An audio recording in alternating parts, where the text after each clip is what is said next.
এই একটা ভর্তা হলেই আপনার মাছ, মাংস আর কোনো কিছুই লাগবে না। শুধুমাত্র এই ভর্তাটা দিয়েই ২-৩ প্লেট ভাত আপনি একাই খেয়ে ফেলতে পারবেন।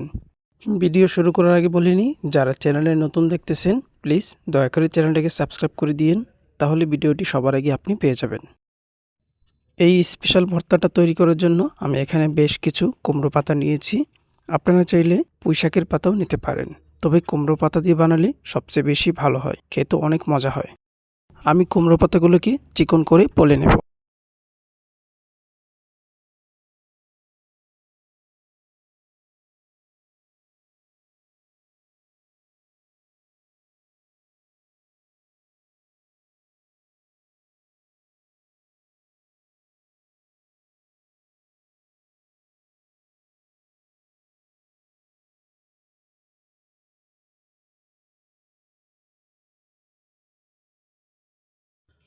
পলে নেওয়া হয়ে গেছে, এখন পাতাগুলোকে ভালো করে ধুয়ে নেব।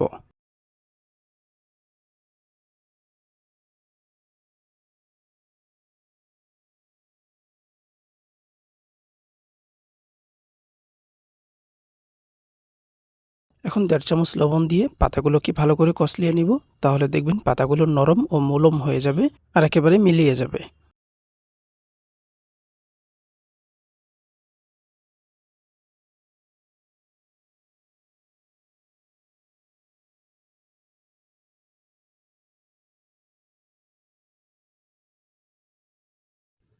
কষলিয়ে নেওয়ার পর দেখবেন এরকম পানি বের হবে।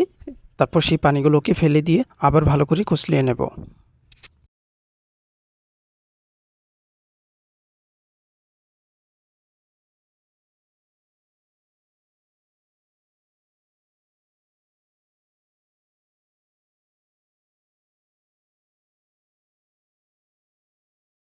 দেখতে পাচ্ছেন পাতাগুলো মিলিয়ে কিন্তু একেবারে অল্প হয়ে গেছে। তারপর আমি এখানে বেশ কিছু পেঁয়াজ নিয়েছি আর ৫-৬টার মতো রসুন নিয়েছি। এখন এগুলোকে ছেঁচনি দিয়ে হালকা করে ছেঁচে নেব।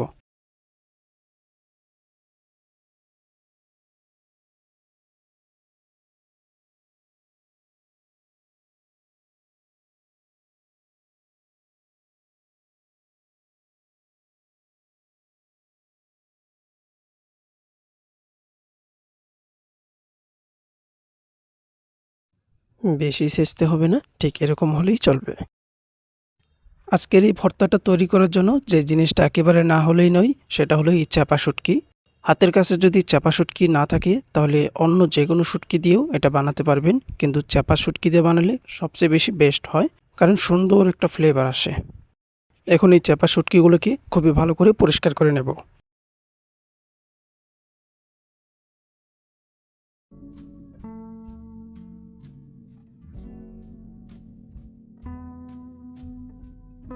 তারপর একটা কড়াইতে বেশি করে তেল দিয়ে দিলাম। তেলটা যখন গরম হয়ে আসবে ছেঁচে রাখা পেঁয়াজ রসুনগুলো দিয়ে দেব।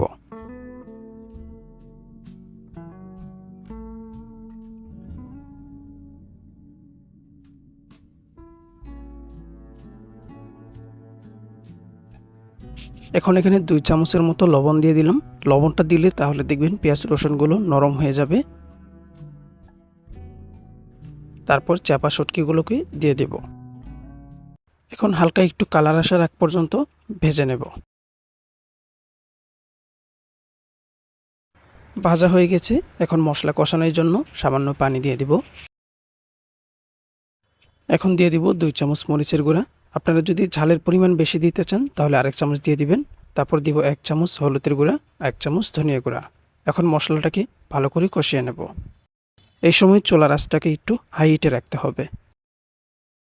তারপর মশলাটা যখন কষানো হয়ে যাবে উপরে তেল ছেড়ে দিবে, চুলার আঁচটাকে ঠিক এরকম রাখবেন।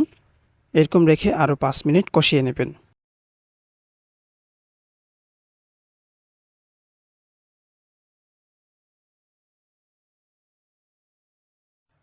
৫ মিনিট পর এখন আমি পাতাগুলোকে দিয়ে দিব। পাতাগুলো দেওয়ার পর চুলার আঁচটাকে যেরকম দেখিয়েছিলাম ঠিক সেরকমই রেখে ১০ মিনিট আরও ভেজে নেব। এই ১০ মিনিটের ভিতরে কিছুক্ষণ পরপর নাড়িয়ে চাড়িয়ে দিবেন, তাহলে দেখবেন আর লেগে যাবে না। আর হ্যাঁ, এই ভর্তাটা বানানোর সময় অবশ্যই কিন্তু ঢাকনা খোলা রেখে এটা বানাতে হবে। আমি কিন্তু একবারও ঢাকনা দেইনি।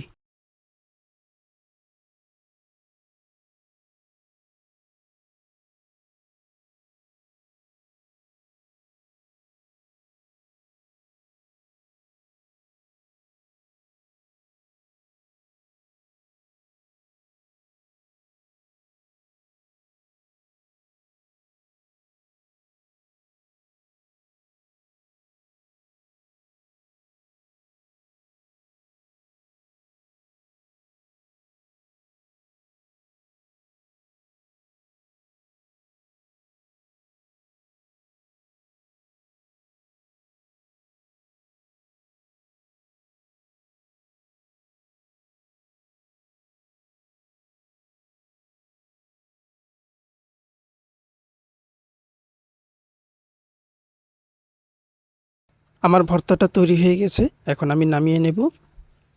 তো দেখতেই পাচ্ছেন কতটা লোভনীয় হয়েছে আজকের এই ভর্তা রেসিপিটা। আপনি একবার গরম ভাত দিয়ে খেয়ে ট্রাই করে দেখবেন, তারপর আমাকে কমেন্ট করে জানাবেন।